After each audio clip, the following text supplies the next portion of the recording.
Hi guys, welcome back to my channel which is head Baat.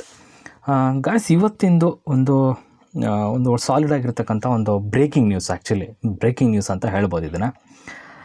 So ಯಾವ related breaking news ಅಪ್ಪ ಅಂತ ಹೇಳಿದ್ರೆ, future oriented business ಆಗಿರ್ತಕ್ಕಂಥ ಒಂದು ಸೆಕ್ಟರ್ನ ಬಗ್ಗೆ ಬ್ರೇಕಿಂಗ್ ನ್ಯೂಸು. ಓಕೆ, ಯಾವುದಪ್ಪ ಅಂಥ ಒಂದು ಫ್ಯೂಚರ್ ಓರಿಯೆಂಟೆಡ್ ಬಿಸ್ನೆಸ್ಸು, 10 ಇಯರಲ್ಲಿ ನಮಗೆ ಕ್ಲಿಕ್ ಆಗ್ತಕ್ಕಂಥ ಒಂದು ಬಿಸ್ನೆಸ್ಸು, ಹಾಗೆಯೇ ಇವಾಗ ಪ್ರೆಸೆಂಟಲ್ಲಿ ಸ್ಟೇಜ್ 1 ಇರ್ತಕ್ಕಂಥ ಒಂದು ಬಿಸ್ನೆಸ್ ಇದು. ಸೊ ಅಂಥದ್ದು ಯಾವುದಪ್ಪ ಬಿಸ್ನೆಸ್ಸು ಅಂತ ಹೇಳಿದ್ರೆ ಮತ್ಯಾವುದೂ ಅಲ್ಲ, ಡ್ರೋನ್ಗಳ ಬಿಸ್ನೆಸ್ಸು.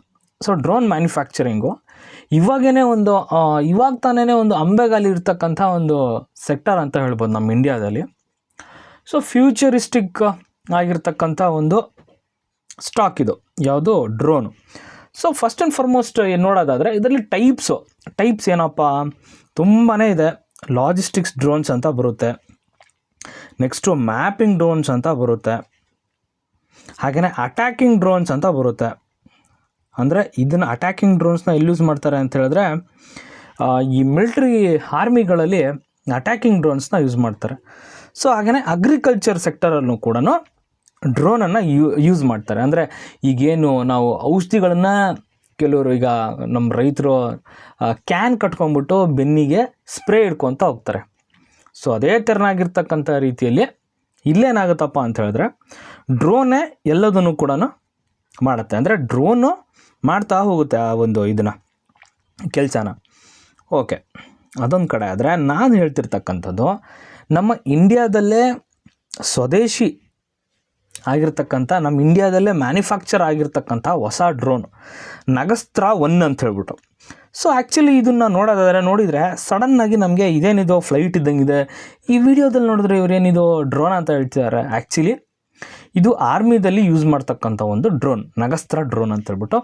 ಇದು ಬೇಸಿಕಲಿ ಕಾಮಿಕಾಜೆ ಅಂತಕ್ಕಂಥ ಒಂದು ಕಾಮಿಕಾಜೆ ಅಂತ ಹೇಳಿದ್ರೆ ಅದೊಂದು ಜಾಪನೀಸ್ ಟರ್ಮು.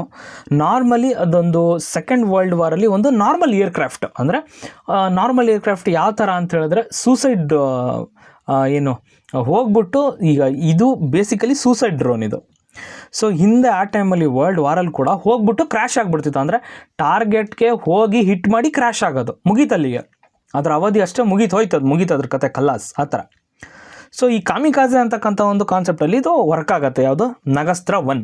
ಸೊ ನಗಸ್ತ್ರ ಅಂತಕ್ಕಂಥದ್ದು ಹೊಸ ಡ್ರೋನು. ಈ ಅಟ್ಯಾಕಿಂಗ್ ಡ್ರೋನ್ ಅಂತ ನಾನು ಏನು ಹೇಳಿದೆ ಅಲ್ಲ ಟೈಪ್ಸಲ್ಲಿ, ಸೊ ಅಟ್ಯಾಕಿಂಗ್ ಡ್ರೋನಲ್ಲಿ ಬರ್ತಕ್ಕಂಥ ಡ್ರೋನ್ ಇದು.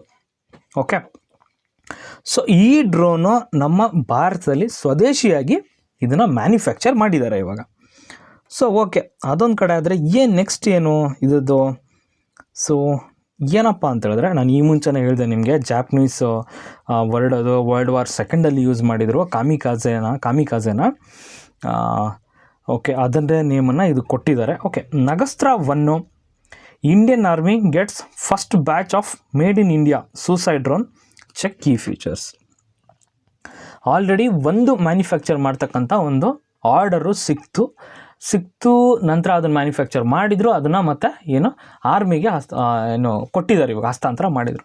ಸೊ ಇನ್ನು ಮುಂದಿನ ನ್ಯೂಸು ಏನಾಗಬಹುದು, ವಾಟ್ ನೆಕ್ಸ್ಟ್?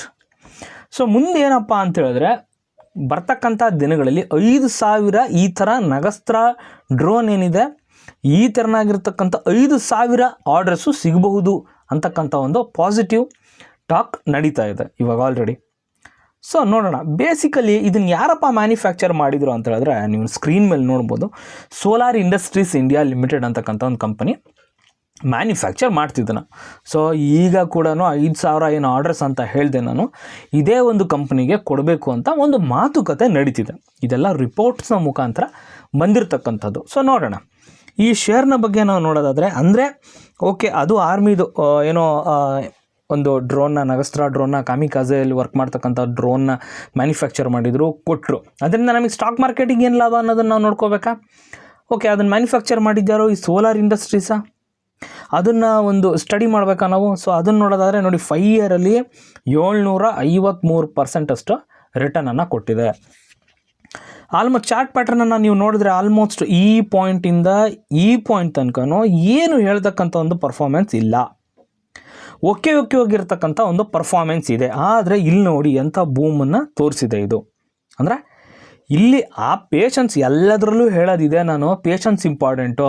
5 ವರ್ಷದಲ್ಲಿ ಏನೋ ಡಬಲ್ ಮಾಡಿಕೊಡುತ್ತೆ, ಇಂಟು 7x ಮಾಡಿಕೊಡುತ್ತೆ ಅಂತ ಹೇಳಿದ್ರೆ ನಾವು ವೆಯ್ಟ್ ಮಾಡಬೇಕು. 5 ವರ್ಷ 3 ವರ್ಷ ತನಕ ಇಟ್ಕೊತೀವಿ, 4 ವರ್ಷ ತನಕ ಇಟ್ಕೊತೀವಿ, ಮೊಮೆಂಟಮ್ ಇರೋದಿಲ್ಲ. ಲಾಸ್ಟ್ 1 ಇಯರಲ್ಲಿ ಮೊಮೆಂಟಮ್ ಕೊಟ್ಬಿಟ್ಟು ಸರ್ರ ಅಂತ ಹೋಗ್ಬಿಡುತ್ತೆ. ಸೊ ನಾವೇನು ಮಾಡ್ತೀವಿ, 3 ವರ್ಷಕ್ಕಾದ್ವಿ, 3.5 ವರ್ಷಕ್ಕಾದ್ವಿ, ಏನೋ 4ನೇ ವರ್ಷದಲ್ಲಿ ಇದೇನಿದು ಇದು ವರ್ಕ್ ಆಗಲ್ಲ, ಈ ಥರ ನೆಗೆಟಿವಿಟಿ ಬಂದುಬಿಡುತ್ತೆ. ದಯವಿಟ್ಟು ಪೇಷನ್ಸ್ ಇಟ್ಕೊಳ್ಳಿ. ಪೇಷನ್ಸ್ ಇದ್ದರೆ ಮಾತ್ರ ಸ್ಟಾಕ್ ಮಾರ್ಕೆಟಿಗೆ ಬನ್ನಿ, ಇಲ್ಲಾಂದರೆ ಇಲ್ಲೇ ಬಿಟ್ಬಿಡಿ. Okay. Indian army induct indigenous Nagastra 1 kamikaze drones from Solar Industries. So Solar Industries ಅವರು ಏನು ಮ್ಯಾನುಫ್ಯಾಕ್ಚರ್ ಮಾಡ್ತಕ್ಕಂಥ ಒಂದು ಡ್ರೋನ್ ಇದು ಇಲ್ಲೇ ಇದೆಲ್ಲ ಸ್ಕ್ರೀನ್ ಮೇಲೆ. ಸೊ ಅವರು ಇದನ್ನು ಆರ್ಮಿಯವರಿಗೆ ಹಸ್ತಾಂತರ ಮಾಡಿದ್ದಾರೆ. ಅಬೌಟ್ ಸೆಕ್ಷನಲ್ಲಿ ನೋಡೋದಾದರೆ ಇವರು ಬೇಸಿಕಲಿ ಯಾವ್ಯಾವ ಸೆಕ್ಟರ್ನಲ್ಲಿ ಯಾವ್ಯಾವುದು ಏನೇನು ಮ್ಯಾನುಫ್ಯಾಕ್ಚರ್ ಮಾಡ್ತಾರೆ. ಸೊ ಕೆಳಗಡೆ ನೋಡ್ಬೋದು ಡಿಫೆನ್ಸ್ ಸೆಕ್ಟರಲ್ಲೂ ಕೂಡ ಸೆಕ್ಟರಲ್ಲೂ ಕೂಡ ಅವರ ಒಂದು ಕೆಲವೊಂದು ಪ್ರಾಡಕ್ಟ್ಗಳನ್ನ ಮ್ಯಾನುಫ್ಯಾಕ್ಚರ್ ಮಾಡ್ತಾರೆ. ಹಾಗೆಯೇ ಮೈನಿಂಗಲ್ಲಾಗಿರ್ಬೋದು, ಅಂದರೆ ಇವರ ಒಂದು ಪ್ರಾಡಕ್ಟ್ಸ್ ಅಲ್ಲೂ ಕೂಡ ಯೂಸ್ ಮಾಡ್ತಾರೆ ಅಂತ ಆ ಥರ. ಮೈನಿಂಗಲ್ಲಾಗಿರ್ಬೋದು, ಇನ್ಫ್ರಾಸ್ಟ್ರಕ್ಚರ್ ಆ್ಯಂಡ್ ಕನ್ಸ್ಟ್ರಕ್ಷನ್ ಇಂಡಸ್ಟ್ರೀಸಲ್ಲಾಗಿರ್ಬೋದು. ಓಕೆ, ಪರವಾಗಿಲ್ಲ, ಚೆನ್ನಾಗಿದೆ. ಓಕೆ, ನೆಕ್ಸ್ಟ್ ನೋಡೋದಾದರೆ ರಿಸರ್ವ್ಸ್ ಆ್ಯಂಡ್ ಸರ್ಪ್ಲಸ್ಸು. ಬ್ಯಾಲೆನ್ಸ್ ಶೀಟ್ನಲ್ಲಿ ರಿಸರ್ವ್ಸ್ ಆ್ಯಂಡ್ ಸರ್ಪ್ಲಸ್ಸು ನೀವು ನೋಡ್ಬೋದು. ಇಲ್ಲಿ 1000 ಇತ್ತು, ಇಲ್ಲಿದೆ ನೋಡಿ ರಿಸರ್ವ್ಸ್ ಆ್ಯಂಡ್ ಸರ್ಪ್ಲಸ್ಸು. 1000 ಇತ್ತು, 1138, 1347, 1749, 2328. So here on year reserves increase ಆಗ್ತಾ ಇದೆ. ಅಂದರೆ ಏನು, ಓಕೆ ಫೈನ್, ಚೆನ್ನಾಗಿರ್ತಕ್ಕಂಥ ಕಂಪನಿ ಬಂದಿರತಕ್ಕಂಥದ್ದನ್ನು ರಿಸರ್ವ್ಸ್ ಆಗಿ ಇಡ್ತಿದೆ. ಓಕೆ. ಸೊ ನೆಕ್ಸ್ಟ್ ನೋಡೋದಾದರೆ short term liability, long term liability ಇದ್ದೇ ಇರುತ್ತೆ. ಲಾಂಗ್ ಟರ್ಮ್ ಓಕೆ ಹಾಂ. ನೆಕ್ಸ್ಟ್ ನೋಡೋದಾದರೆ ನೋಡಿ, ಪಿಯರ್ ಕಂಪ್ಯಾರಿಸನ್, ಅಂದರೆ ಇದೇ ಸೆಕ್ಟರ್ನಲ್ಲಿರ್ತಕ್ಕಂತಹ ಬೇರೆ ಶೇರ್ಗಳ ಜೊತೆ, ಬೇರೆ ಕಂಪನಿಗಳ ಜೊತೆ ನಾವು ಈ ಒಂದು ಶೇರ್ನ ಕಂಪೇರ್ ಮಾಡ್ತಕ್ಕಂಥದ್ದನ್ನು ಪಿಯರ್ಸ್ ಕಂಪ್ಯಾರಿಸನ್ ಅಂತ ಕರೀತಾರೆ. ಸೊ ಅದನ್ನು ನೋಡೋದಾದರೆ ಈ ಒಂದು ಸೆಕ್ಟರ್ನಲ್ಲಿ ನೋಡಿ ಯಾರೂ ಇಲ್ಲ. ಏರೋಸ್ಪೇಸ್ ಆ್ಯಂಡ್ ಡಿಫೆನ್ಸ್ ಸೆಕ್ಟರಲ್ಲಿ ಒಂದೇ ಒಂದು ಶೇರ್ ಇದೆ, ಯಾವುದು, solar industries. Okay fine. Next ನೋಡೋದಾದರೆ P&L, ಇವರ ಸೇಲ್ಸನ್ನು ನೋಡೋಣ. ನೋಡಿ ಇಲ್ಲಿದೆ ಸೇಲ್ಸು 1053, 1580, 2516, ಇವಾಗ 6070. ಓಕೆ, ಸೇಲ್ಸ್ ಕೂಡ ಇನ್ಕ್ರೀಸ್ ಆಗ್ತಾ ಇದೆ. ಸೊ ಎಲ್ಲದನ್ನು ನಾವು EPS ಅಲ್ಲಿ ನೋಡೋಣ. ಅರ್ನಿಂಗ್ ಪರ್ ಶೇರಲ್ಲಿ ನಮಗೆ ಗೊತ್ತಾಗ್ಬಿಡುತ್ತೆ ಇದಿಲ್ಲಿ ಅಷ್ಟು ಕೂಡ. ಸ್ಟಾರ್ಟಿಂಗಲ್ಲಿ 12, 16, 24 ಇದ್ದಕ್ಕಂಥದ್ದು ಇವಾಗ 92 ಆಗಿದೆ. ಓಕೆ ಫೈನ್, ಚೆನ್ನಾಗಿದೆ. ಪ್ರಮೋಟರ್ಸ್ ಹೋಲ್ಡಿಂಗ್ನ ನೋಡಿ, ಶೇರ್ ಹೋಲ್ಡಿಂಗ್ ಪ್ಯಾಟರ್ನ ನೋಡೋದಾದರೆ ಪ್ರಮೋಟರ್ಸ್ ಹತ್ರ 73% ಪ್ರಮೋಟರ್ಸ್ ಹತ್ರ ಇದೆ. ಸೊ ಈ ಕಾಲಮ್ ಇಲ್ಲಿ ನೋಡಿ 73%. FIIಸು 6% ಇದ್ದಾರೆ, DIIಗಳು 14%ಇದ್ದಾರೆ. ಪಬ್ಲಿಕ್ ಹೋಲ್ಡಿಂಗು 6.22% ಅಷ್ಟು ಇದೆ. ಸೊ ನಾನು ಅವಾಗ ಹೇಳ್ತಿರ್ತೀನಿ, ಎಲ್ಲಿ ಪಬ್ಲಿಕ್ ಹೋಲ್ಡಿಂಗ್ ಕಮ್ಮಿ ಇರುತ್ತೋ ಅಂದರೆ ಅದೊಂದು ಒಳ್ಳೆಯ ಶೇರು, ಸಾಲಿಡ್ ಆಗಿರ್ತಕ್ಕಂಥ ಶೇರು. ರಿಟೇಲ್ ಇನ್ವೆಸ್ಟರ್ಸು ಮೇಯ್ನಾಗಿ ಅದನ್ನು ಕಾನ್ಸಂಟ್ರೇಟೇ ಮಾಡೋಕ್ಕೆ ಹೋಗಲ್ಲ. ಸೊ ಈ ಒಂದು ಶೇರ್ನ ಸ್ಟಡಿ ಮಾಡಿ, ನಿಮ್ಮದೇ ಆಗಿರ್ತಕ್ಕಂಥ ಒಂದು ಇದರಿಂದ ಸ್ಟಡಿ ಮಾಡಿ. ಸೊ ನಾನು ಹೇಳೋದೇ ಫೈನಲ್ ಅಲ್ಲ, ಎಲ್ಲದೂ ಕೂಡ ನಮ್ಮ ಫಿಂಗರ್ ಟಿಪ್ನಲ್ಲೇ ಇರುತ್ತೆ. ಸೊ ಒಂದು ಸಲ ಇದ್ರ ಬಗ್ಗೆ ನಿಮ್ಮ ರೆಡಾರ್ನಲ್ಲಿ ಇಟ್ಕೊಂಡು ಟ್ರ್ಯಾಕ್ ಮಾಡಿ. ಐ ಹೋಪ್ ಗೈಸ್ ವಿಡಿಯೋ ಇಷ್ಟ ಆಯಿತು ಅನ್ಕೋತೀನಿ. ವಿಡಿಯೋ ಇಷ್ಟ ಆದರೆ ಒಂದೇ ಒಂದು ಲೈಕನ್ನು ಕೊಡಿ. ಹಾಗೆ ನನ್ನ ಚಾನಲ್ನ ಸಬ್ಸ್ಕ್ರೈಬ್ ಮಾಡ್ಕೊಂಡಿಲ್ಲ ಅಂದರೆ ಸಬ್ಸ್ಕ್ರೈಬ್ ಮಾಡ್ಕೊಳ್ಳಿ ಗೈಸ್. Thank you.